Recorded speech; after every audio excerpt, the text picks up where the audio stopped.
As part of being a great creative leader, it's really about assessing the situation, saying, what are the needs for my team, my company, for me today, and how are we going to get there? Welcome to Real Creative Leadership, a place where creative leaders can find insights and practical guidance on the day-to-day job of being a creative leader. We focus on real issues, topics, and insights of creativity in the business world. Join me as we explore the best strategies for developing your team, getting others to embrace your vision, and generating amazing experiences. This series is produced by the Stoke Group, and I'm your host, Adam Morgan, Adobe Executive Creative Director and author of Sorry Spock, Emotions Drive Business. And this is Real Creative Leadership.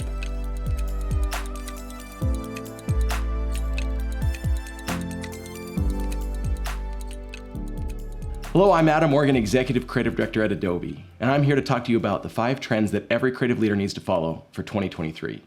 You may be wondering, why does Adam know the 5 trends? Well, let me give you a little bit of context. So for the last 3 years, I've been the host of a show called Real Creative Leadership. And the premise of Real Creative Leadership is that we have so many websites and shows out there that talk about the craft of creativity, how to design better, how to write better, how to make better videos. But there's very little out there in terms of how do I become a better leader? And creative leadership is a completely different thing than the craft and just the hard skills. It's more focused on the soft skills. So we created the show, and the format is that sometimes we'll have individual learning setting, and other times I'll bring on guests on the show. And these are creative leaders from around the world and the top companies of the world. So we've got, people from Disney or from Google or from Apple or Meta, and we bring all those creative leaders in and talk about the trends, talk about the things that are happening. They talk about how they help scale teams, how they help learn and grow their creative leaders. They talk about how they can improve the quality of the content for their business. So through all of these different conversations that we've had on the show, we've kind of gathered a few trends that we see as important things that can help you grow your team and your career. Now, before we get into these 5 trends, I want to give you a little context, because we really are in a new era of creativity. 10 years ago, it was all about data, and people were just saying, oh, we don't need creativity, we don't need all that fluffy stuff, because we've got the data, we've got the science behind it, we can figure it out. But a while ago, the design-led movement actually opened the door for businesses to understand there really is value in design. And now today, we are in the middle of the experience era, where if businesses want to thrive and grow, the way they're going to do that is by creating amazing customer experiences. It's no longer about just a better product or a better operations. It's really about that customer experience. And who better to help with those customer experiences than creative leaders? Because we understand customers. We step into their shoes, we walk into their experiences, and we create emotional and connected experiences because we've trained ourselves to do that. And so we are in this new opportunity, this new moment where we really can bring more to the table as creative leaders. And there's a chance for us to bring 10x thinking and to make a bigger dent in business around creative leadership. So let's get into these 5 trends. First of all, 4 of them I feel like are trends, and one of them isn't so much a trend, but it's one of those things you just need to do. So let's start with that one. So the first trend is you need to find your voice and your vision. There's a lot of talk these days as we're coming out of this pandemic and people are returning to the office. And it's been this whole balance between extroverts and introverts. And it's like before all the extroverts loved it and the introverts hated going to the office, and now it's been the opposite, where the introverts are loving working from home and the extroverts are struggling. Regardless of what you are, I think there's just an opportunity for us to really find out, no matter who we are, how do we find our voice? And I think that's an essential part of being a creative leader. So go out there and figure out, what do you stand for, or what do you care about? What are the things that are important to you? And really, really focus on those things. And the second part is finding your vision.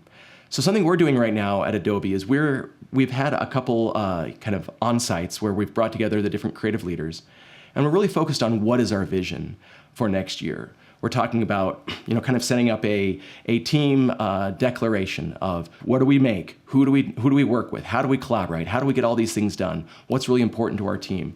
And even though you may have done some of this work in the past, maybe you have a vision statement, maybe you have a mission statement, it's really important to do it again, because as the saying goes, what got you here today won't get you to tomorrow. And so as part of being a great creative leader, it's really about assessing the situation, saying, what are the needs for my team, my company, for me today, and how are we going to get there? And really making a plan, goals, programs, platforms, whatever you're going to work through, just make sure you spend the time to get it done. Okay, that was trend 1, finding your voice and vision. Trend 2 is own the agency relationship. So traditionally, the way it works is you have and this is mostly going to be for in-house creative teams. Traditionally, you'll have your creative team and they'll report up through to the marketing director. And the marketing director or the CMO, they'll have kind of the run of the whole marketing organization.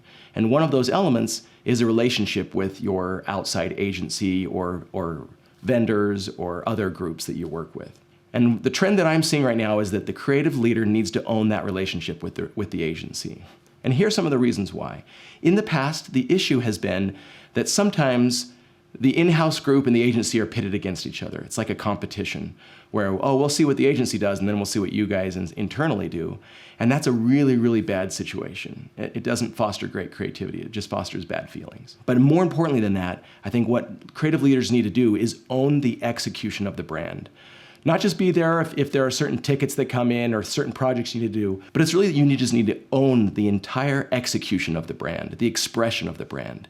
That's the creative output. How do we express all of these campaigns, ideas, and programs in light of what our brand stands for? So if you can work and push to own that expression of the brand, the outward-facing execution of the brand, then it's only natural that you also own that relationship with the agencies. Now, another benefit is that when you do own that relationship, suddenly the agency becomes an extension of your creative team. And moreover, you're all on the same page. You speak the same language. You can communicate better together because you're doing the same work. And that way, it's just together, agency and in-house agency team own the expression of the creative and work together as an extension of each other. It's an important thing to do, and not all companies have it that way, but many are trending that way. So that's a big trend. Own that relationship and own the execution of the brand.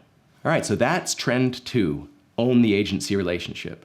Now, trend 3 actually goes right along with trend 2, and that's the idea of change the org structure. Now, I mentioned a little bit earlier how there was an old model, and that old model was the marketing director was on top, and you had strategy and planning, and then the creative team and agency relationships, all of it was under one umbrella. But this trend I've seen in many companies, and I'm actually seeing positive change.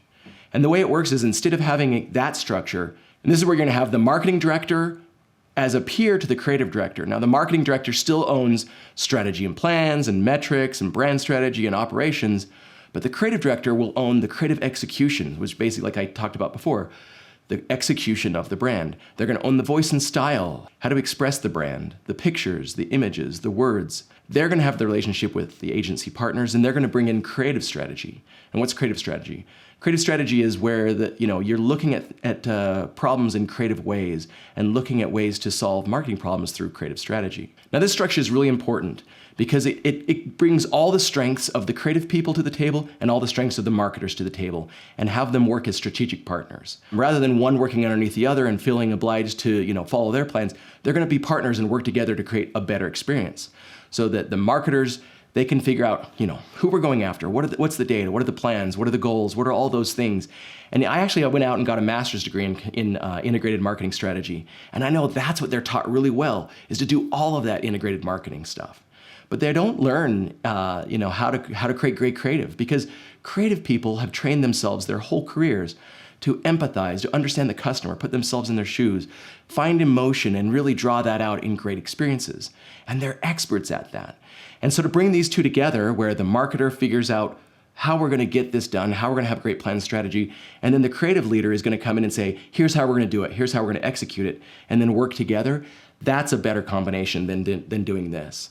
And I'll tell you honestly, in the companies where I've seen this happen, it's the way we work at Adobe, the marketers actually welcome it. They want that partnership. They want someone to come in and say, here's how we're going to handle that creatively. Here's how we're going to execute on that.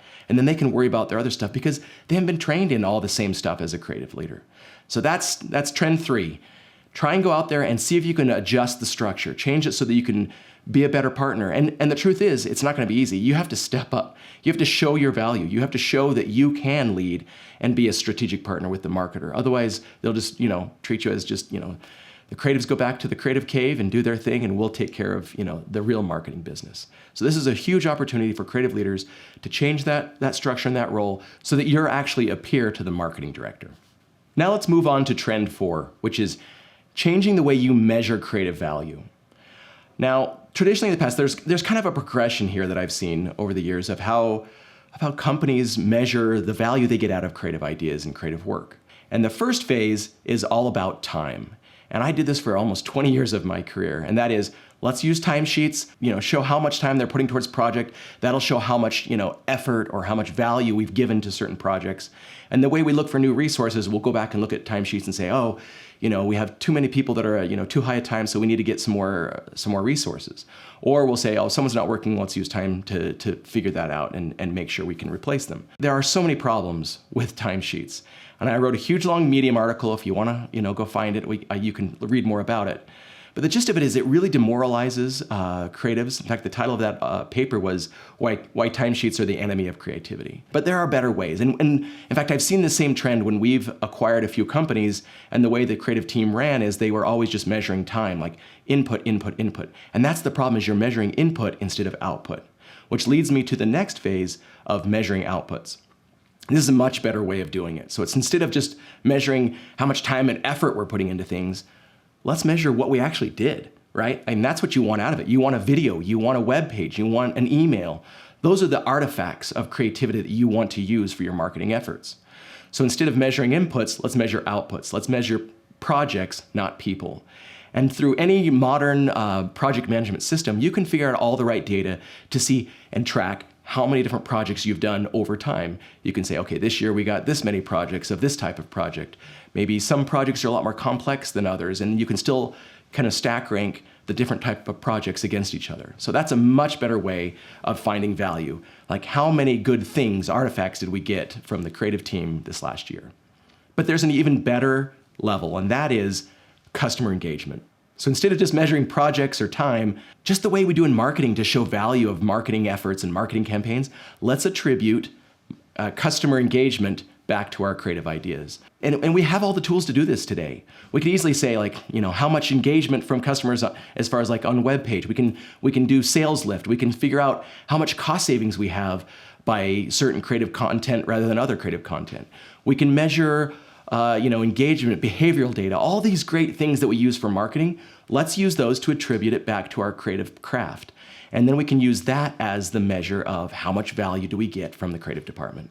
It's a much better tool, a much better, more modern way of looking at it, without just saying, oh, we're just going to treat the creative team as a group that just needs to clock in and out. We're going to track their timesheets. And instead, we're all lifting together. Again, back to that earlier trend of being partners. This is a great way to be partners. It's just to, together with the marketer, figure out what the value is you bring to the company through all of your creative efforts. And now we're at trend 5, the creative leader maturity model. Now, I'm about to show you a little bit of an eye chart, and so just take some time to get into it. And again, as always, with all of these trends and topics, if you want to dig in deeper, you can go check out our Real Creative Leadership episode on this. I know I'm just blazing through 5 of these in 20 minutes. But the creative leadership maturity model is really important. And so a few notes before you look at it is, number one, this is not based on title. So it's not a matter of like, if you're the ECD or the chief creative officer, that this only applies to you. It applies to anyone in the creative department. It's really about assessing where you are on this maturity level and where you need to go. And it's a great tool for both individual careers and team careers. So let's dig into it. There are 5 phases in this creative leadership maturity model. And again, this is based off just experience of me seeing different creative teams, creative leaders, what we talk about. But usually what it starts out is, level 1 is all about the creative work. It's all about guiding and inspiring great work. You're focusing on managing yourself. It's all about your vision and really focused on yourself. And like early on in most people's careers, this is important. It's all about the craft, right? You want to get better. You want to make great creative ideas come to life. That's what phase 1 is all about. Phase 2 is the creative team. And usually as someone moves up to be an ACD or a creative director, they're all about inspiring their team and focusing on the systems. We got to get organized. We got to make sure that our files are all saved the same way. Or, back in the day, it was figuring out your fonts and how do we, make sure that we're all using the same ones. And this is about having a vision for your creative department and managing down. Most creative leaders land in this phase. The next is section 3, which is all about a creative vision.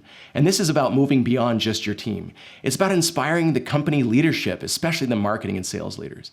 You're skilled at selling the work. So it's not just, helping your team down, but you're like pitching to the CEO or the CMO or really trying to elevate the craft and make sure you build this great environment for creative teams to thrive. And you're focusing mostly on managing up. You want to get leadership to understand the value of creativity, and you're really, really pushing all those creative ideas and selling that up. The next phase is all about creating a creative company. And this is where you're not just inspiring leadership or your own team, but you're inspiring the whole company. And you're really building broadly an environment that helps creativity thrive. You're working with, peers on the side, you're working with finance, you're working with operations, and you're really trying to create this structure where creativity has an opportunity to grow. And people believe in creativity across the board. It's not just leadership. And so you're really trying to make creativity a differentiator for all your products and services. It becomes something you sell. And in this one, I've talked about earlier, you had a vision for your creative department and then for your creative strategy. Now you have a vision for marketing strategy. You're really trying to say, here's the big story that we're trying to tell the world. And we're focusing on managing sideways and building this momentum across the company. And finally, the last part of the maturity model is the creative industry. And this is where you move beyond your business. You're guiding and inspiring businesses and leaders outside of your organization. Just like today, at a thing like MAX, you're going out there and learning and growing and trying to figure out the vision of how you can make a better world. And this is becoming you want to become a trusted voice in creativity. You're focused on building all these skills for everyone in the whole world. And it's really, that 10x thinking of how we can help creativity make a bigger impact on business. And in this phase, what you need to learn how to speak is business strategy. You can't just talk creativity. You can't just talk about pixels and kerning and action verbs and all those things. You really have to understand, what is business value? How am I creating businesses that really thrive under creativity? And you're focusing on managing out as much as everything else. So those are the 5 levels of creative maturity on the creative leadership maturity model. And what's the value of this? Well, first of all, look at, again, I said this has nothing to do with your role or your title. It's a matter of just what you're thinking about. And here's another truth. You're not always just at one level. You may move down and up. Like one day I may be living at a 2 and the next day I'm working on a 4, and that's okay. But the beauty of this is you can go back and look and say, okay, where am I growing in my career as a creative leader? If I'm just focusing on the craft, I'm only sticking around that level 1. And if I need to move and start, building alliances and working with people across the aisle, I need to really start thinking about money and finances and how creativity impacts that. I need to start thinking about, how do I speak marketing and work with other leaders? And it's really a good guide to help you kind of make new goals every year and grow and mature in your creative leadership. It's also a great tool to help your team. For example, if you have someone come in on a one-on-one, one of your leaders, and they're talking all about just the things that are living at a level 1 or a 2, there's an opportunity to help push them towards, all right, how are you helping, sell this up to the top of the organization? Or how are you, working with peers? Or how are you just help guide them in ways that they can become a better creative leader. Now, I know that was a lot to take in. Again, you can go back later and look at it, or look at an episode on real creative leadership and get more depth on this and all of these trends that I'm talking about today. But the important thing here is just that there are things that we can look out for as creative leaders. We can start to understand, how do we create better vision? How do we change structure so that creativity has a better opportunity? How do we improve ourselves and our own team and our own careers in order to mature and become better at being a creative leader? Because creative leader is more than just becoming a creative director. It's more than just being great at creative and being a great designer or writer or videographer. It's really about leadership. And a saying that I use all the time on the show is you have to read to lead. And this is kind of a way of reading, right? It's a way of learning. You're just going to need to always be a student looking for ways to become a better leader so that you can make a bigger impact on your team and your company. I hope learning about these trends has helped, because the whole point of me coming here today is just to give you a taste of different ways that you can learn and become a better creative leader. Because that's one of the big important goals of real creative leadership. It's to create a group, a community, a way for all of us to learn together and grow and learn more about creative leadership, so that eventually we can make a bigger dent in the business world through creativity. We can use 10x thinking to find new ways and new opportunities to bring better and more creative ideas to the table. Thanks for listening to Real Creative Leadership. I'm your host, Adam Morgan. This series is produced by the Stoke Group, a full-service digital marketing agency that specializes in content marketing, video, and interactive experiences. If you're looking for a partner to build a strategy and content that delivers, visit thestokegroup.com and connect today.